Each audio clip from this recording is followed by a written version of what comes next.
escribo casi al final del día. Acaba la melancolía sobre las vías. Repaso cuantas frases que en mi libreta sobrarían, si las que encajaría, notas que no esperaría para ti, querida. Un ya casi me olvidas por un camino donde en pocos confías. Recuerdas que anécdotas, que alegría. Recuerda este vacilón de fe sin religión, de este don y un run.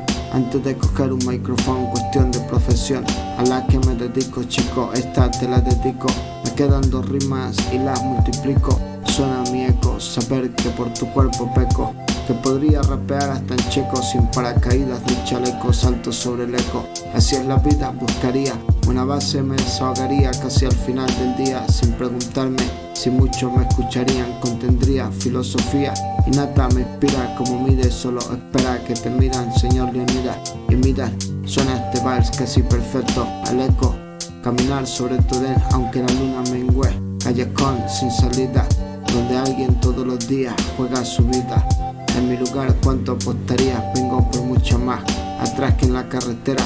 Aquello se queda en la hoguera, también la humareda. Suena seguir componiendo música de la buena. Repaso aquello que quedó en la carretera. Enseña, quema como leña, que más da. Quito el disfraz por el mundo libre, caminar, seguir buscando paz. Al final, solo lucha por moneda, otra pista se quema. Espera que todo termine para saber si fue buena. No importa si hay un plato de comida y si te acompaña tu nena. Sobre esta corriente rema, sálvate de la forma que pueda. No confíes que en gobierno son solo dictadores disfrazados. Hará que termine frustrado con lo que te han enseñado.